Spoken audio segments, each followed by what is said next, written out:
What's up, you guys? Welcome back. If you are new here, my name is Tamara. Thank you so much for clicking on this video and joining me today. I hope that you stick around.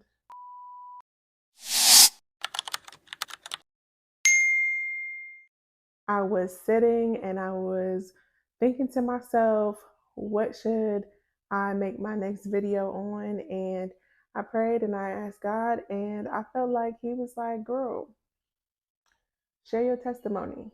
So here I am sharing my testimony with you all. This is the first time that I will be sharing this testimony, so I am a little nervous, but nonetheless, let's get right into it.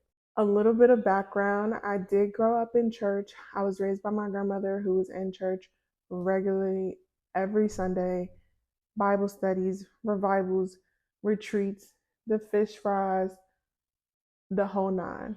I went to Sunday school. I did all the kid centered activities. My grandma made sure of it. I remember, though, being confused in church and having questions that nobody really was able to answer for me in a way that brought me clarity. So I didn't really pay attention and I just participated as much as I needed to. We eventually moved down south, and my grandma slowed down going to church as much because she didn't have a church home. And while she tried to find one, it was like she was still just bouncing from here to there, trying to, I guess, find herself within a church. Around the time that I was in middle school, I was presented with some information that I won't say was completely different from what I grew up knowing, but it was different. And it caused me to be a little bit confused because while I felt like some of my questions were starting to be answered, there was still a hesitation in me because I was like, this is different. How am I supposed to know if this is right? Just because it's starting to make sense, I don't know if this is right. From that point on, I was just dealing with this confusion that ultimately led to a distance in my relationship with God because I didn't know what was right. I didn't know what was wrong. And quite frankly, I didn't have anybody to talk to outside of the person who presented me with the information to begin with. So I was just stuck, basically. Now, growing up, all the testimonies that I heard were from people who were going through really tough situations. Because of that, I looked at myself like, well, I'm not doing those things. I'm not struggling with those things. God knows my heart. And even though I may sin, everybody sins. So I'm good. At the end of the day, God knows my heart. He knows that I love him. He knows I care. He knows. What more is there? I'm not out here like that. And that was just so far from the truth and the reality of it. But that's how I navigated my life. I just thought I was in the clear. Last year, I was in a space where I was very unhappy with my job. I was unhappy with my living situation. I was unhappy with how my life had progressed. And I remember driving on the highway and I began praying, and I was just bawling in tears to the point where I could barely see. I should have pulled over, if I'm being honest, because boy, my eyes were full of tears. I was just asking God to change my situation. And if He changed my situation, you know that prayer we pray that, like, God, if you do this, I promise I'm going to turn my life around, pray. That's that type of prayer I did. I was like, I'm going to do better. I'm going to be better. Please just get me out of this. Get me out of this. I want to say within 2 weeks of praying that prayer, God had done a whole 180 on what my life looked like. I was removed from that job. I had begun to start a business. I had moved. I mean, He did His big one.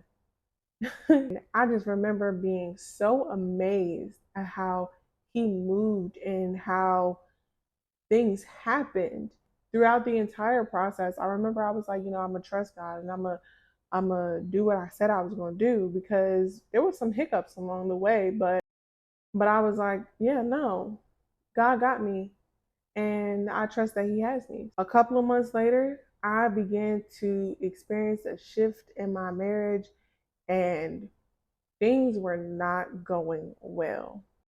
Because of that, I began to pray. I was like, I don't know what's going on, but I need you to fix my husband. He got problems. At this point, I still hadn't completely committed myself to God, but I was seeking Him a lot more than I had been previously. I had this book lying around that a friend gave to me, and I began reading this book, and I just knew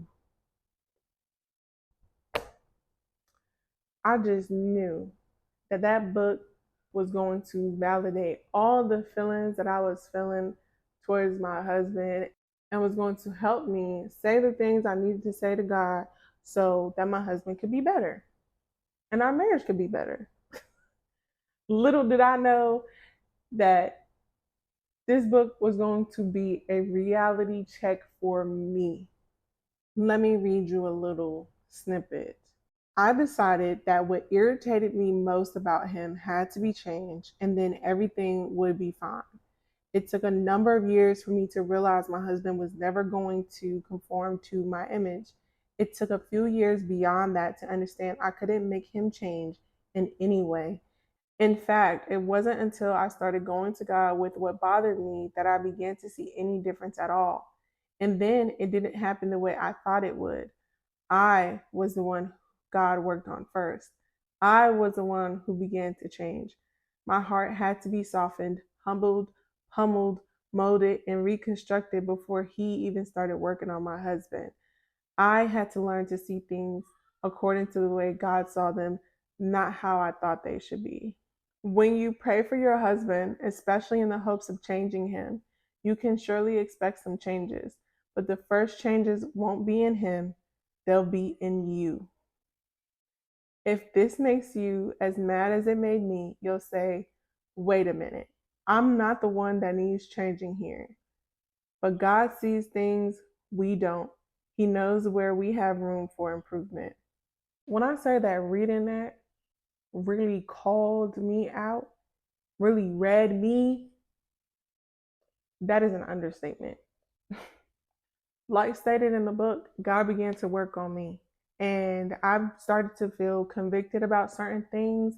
And with those convictions became the fear of being left out, the fear of entering into spaces where I couldn't enjoy myself anymore because I don't do those things anymore. While I felt those convictions, I didn't immediately jump to changing them. I was just like gradually like, I'll get to it. It's gonna happen. I was laying in my bed saying my prayers.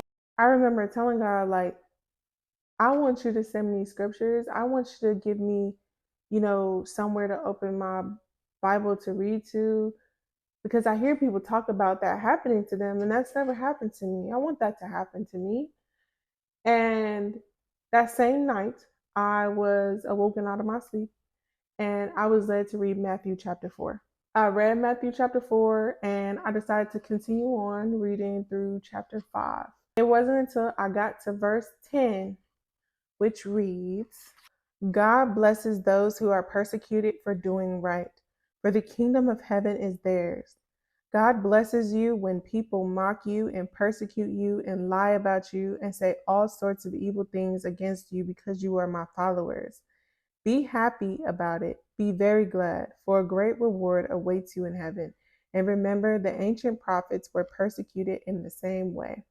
After reading that, it hit me that my fear of letting go of those things that God was calling me to let go of was nothing in comparison to what He has promised us if we just devote our lives to Him. It was in that moment that I decided, like, okay, I'm gonna give it up because you got something so much better for me. One of my fears of truly committing myself to God was I always heard people talk about how once you do, like, that's when the devil really starts to attack you. That's when he really starts to come after you.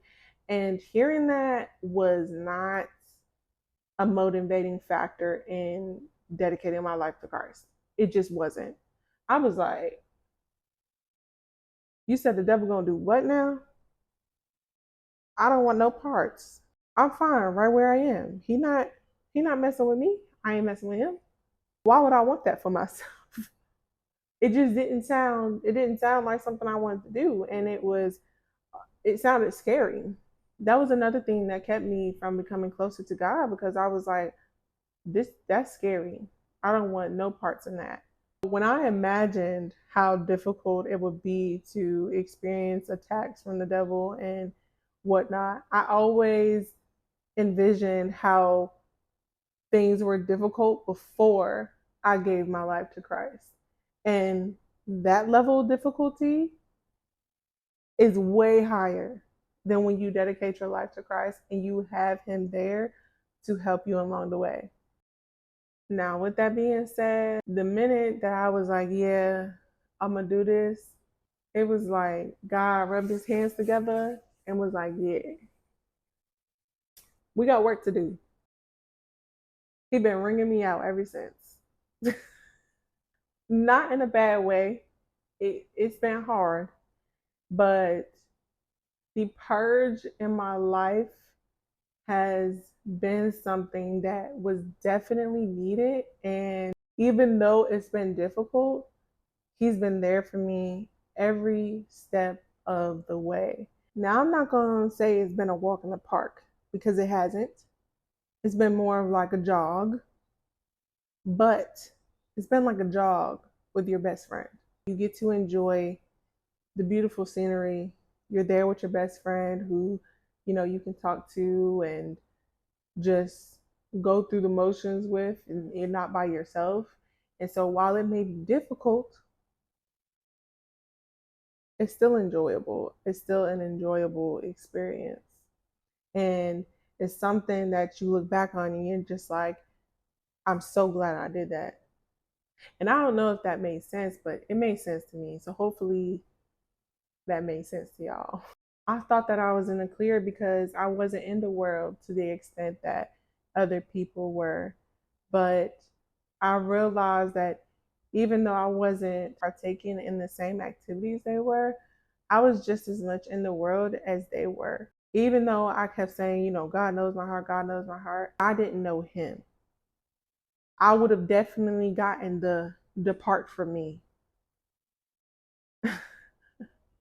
There has just been so much good that has come out of me choosing to get out of the driver's seat and let God take over and truly dedicate myself to Him. I am so grateful that I was blessed with His grace to be able to transform myself or to allow Him to transform me because that wasn't that wasn't me. If you are struggling with the decision to fully dedicate your life to Christ and to finally stop being lukewarm, I hope that my testimony has been able to bless you in some way, shape, or form to help push you to do what you've been feeling the urge to do. This walk will not be easy, but it's going to be worth it. To know that the creator of all good things wants nothing but the best for you, wants to carry the weight for you, that makes all the difference. If you've made it to the end of this video, thank you for sticking around. And like I said, I hope that this blesses you in some way. If you haven't already, check out my other videos, hit the like button, subscribe. Please feel free to leave any comments down below, any questions you have. I'll be sure to read them and respond. I hope that you have a blessed and wonderful week and I will see you next time.